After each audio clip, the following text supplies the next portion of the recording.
What's up creators, Anthony here, and in this video we're going to talk about using the speed feature in CapCut. Basically how to speed up our footage and also unlock that cinematic slow motion.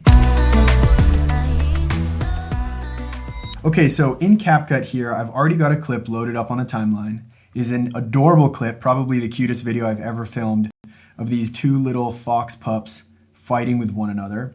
And this clip was filmed at 60 frames per second. So remember back to way earlier in this course, we had an entire training on frame rate and how it is the thing that allows us to create slow motion in our videos. When we film at higher frame rates, above 24 or 30 frames per second, that gives us additional frames that we can use to stretch out our video. Now, because our project here, which you can see, is at 24 frames per second, the math to help you figure out how much you can actually slow your clip down is really simple. I'm gonna bring up my calculator, and all I need to do is divide 24, which is our project frame rate, by the frame rate of our video. This video was filmed at 60 frames per second. So we'll divide that by 60, and now you can see we can slow our clip down to 0.4. If that math didn't make sense, keep watching, and I think you'll get a better understanding. So we'll X out of this, come back to our timeline. Now, it's very simple in CapCut. We'll come up here in the top right, and you'll see that we have a speed panel. Now, this is our current speed right here. We're at 1x speed, so normal speed, how the video is filmed. If I want to speed this video up, I can drag this slider, let's say to 2x speed, and you'll notice now that the video plays back very fast. Now, on the flip side, remember that math we just did a moment ago. I can slow this down to 0.4x speed. So all I need to do here is delete this and type in 0.4. And I'll hit enter, and you'll see on the timeline there, the clip actually got much greater in length. If I hit Command Z, this is where the clip was before at 2x speed, and now this is what the clip is at 0.4x speed. We've increased the length by 250%. And if I play through it, look at that, cinematic slow motion of really cute fox pups fighting one another. Now this is key. I get asked this all the time. What happens if I over slow down my footage? I go beyond what the math allows me to. Watch what happens when instead of 0.4x, we change it to 0.1x and hit enter. Now, when I play through this, you can very clearly see that the frames are going one by one by one, and there are these brief pauses in between each frame, which now makes this look like a series of photos played one after another instead of a smooth video sequence. The reason I did all the way down to 0.1x is because the effect becomes very visible. If you do 0.3x, we're right on the edge here. If you're not looking closely, it kind of looks like it's playing back smoothly, but trust me, if we pause here and use our arrow keys to go forward frame by frame, you can see right here, we're going forward and back by frames here, and the video isn't changing.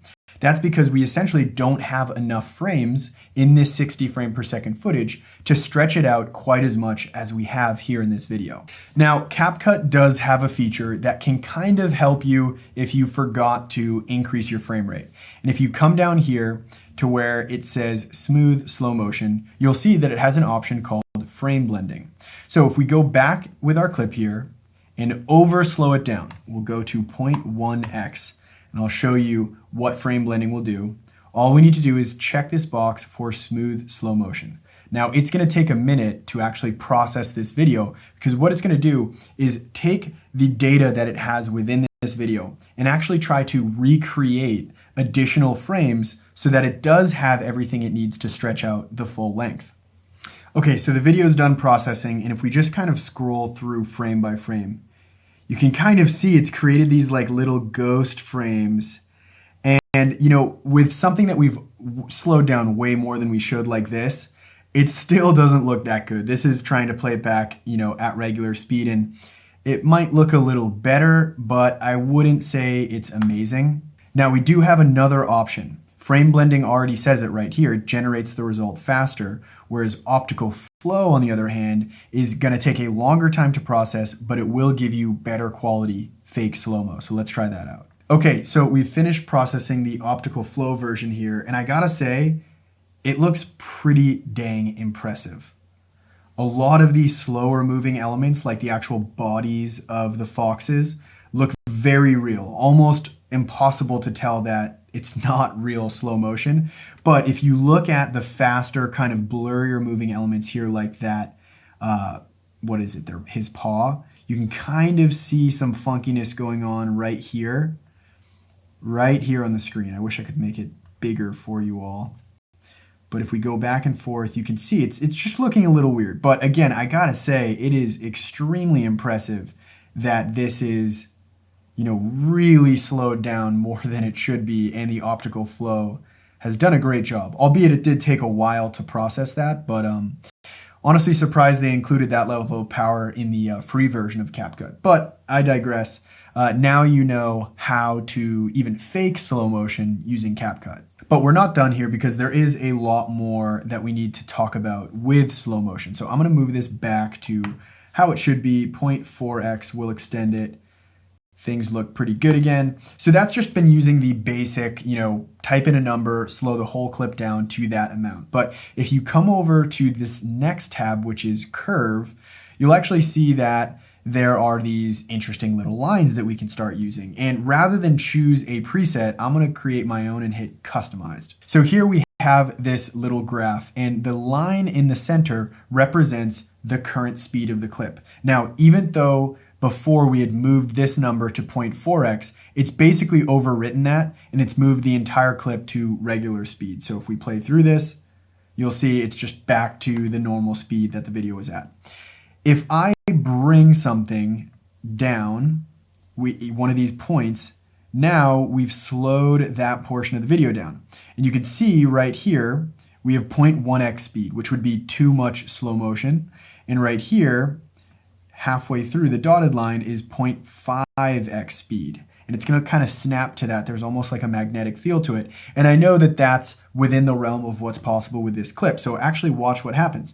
It starts out slow, and then it ramps up to being fast again. Kind of slow-mo, and then it builds up. And to draw this even further, we could actually do the opposite. Start at 5x speed, and then drop both of these points down to 5x speed, and then it will come back up to 1x speed. See that? So it's going to start fast, jump down to slow-mo, move back up to normal speed, and then it will do that for the rest of the clip. So let's play through it. See that? So we start really fast, almost like a lot's going on there, really fast, and then it slows down, and then it speeds back up to normal. And again, I could bring this up again, and it will speed up. So we can play through that. Slow, regular speed, and then really fast again. All right, and then it actually goes back down to normal speed. So this is how you can create what is known as a speed ramp with your video, because the video is ramping from one speed point to another, and we have complete control over how all this looks. And if you also come down to the timeline, and I know we're going over a lot here, so don't worry if you have to rewatch this video, but you can actually see these dots in the graph being represented on the timeline. And so now we can actually grab these and also change the duration of the clip. And now this, I really don't even use this feature because it can get kind of mind-boggling, because now we've created these gaps between the frames. So here it will smoothly ramp down and then jump back up, and then jump back down and smoothly ramp up. The reason I don't really use this is because I don't like creating jumps. Very rarely do I want an abrupt speed change like from here to here. It's just not how I roll. So we'll Command Z out of this, and I'll show you a more practical example. So we actually have some other clips here on the timeline, some epic drone videos. And I'm going to delete this, bring everything else forward. And right now, all of these are playing back at regular speed. It's just going to slowly transition, or I should say just jump cut from this clip to the next clip. And if we go to the end of this clip, it will do the same thing over and over. Now, I know we've talked about transitions before, and there are preset transitions, templates, all this stuff, but you can actually create what's known as a speed ramp transition by using this graph feature. So if we come to the beginning of this clip, we will come up to the speed tab, and now I'm just going to do this custom, because that's how I roll. And we're gonna start fast. We're gonna bring this up real fast. And actually, I'm going to take this second one and delete that point. We actually don't need that many on the graph. So with it selected, you can see it's highlighted in white. I will hit this minus button, and now we've gotten rid of it. And I'm actually gonna do the same thing with this one. Select and minus. And I'll bring the end up. So we've created a very fast, this might be too fast and I'll adjust it, but a ramp where we start fast, it goes to slow, and then it goes up again. So check this out. See that? Slow, and then fast again. And that went really fast, but we're gonna do this same thing over and over and over again on all of these clips, and it will be a very cool effect. Now, notice how that clip has essentially shrunk because we've sped it up a ton, and it's created this gap. The reason that's there is because of a small setting in CapCut. If you hover over here, you'll see that this is not checked, and it says turn on main track magnet. I usually leave this off because it's something that I'm just familiar with, having edited in Premiere Pro and other programs for so long. But normally it's turned on, and you'll see when I do click it on, it will automatically snap that gap shut. You can choose whichever you prefer. A lot of times I turn it off, but for now we'll just have it snap shut. That way, as we do shorten the clips, they will naturally kind of keep snapping up one at a time over and over again. But anyways, we'll come back to this clip. Now we're on this second clip.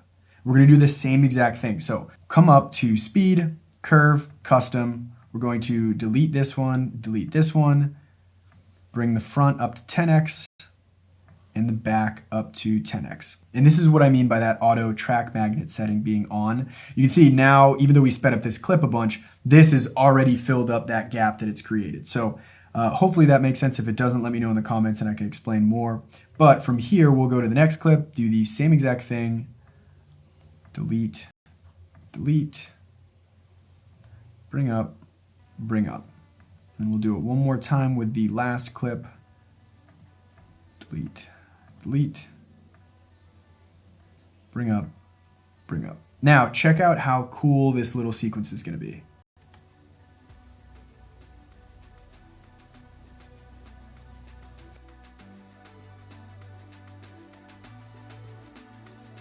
And there you have it. That is a comprehensive overview of how to use the speed feature in CapCut to get some really unique looks with your videos. So thanks for watching, and I'll see you in the next one.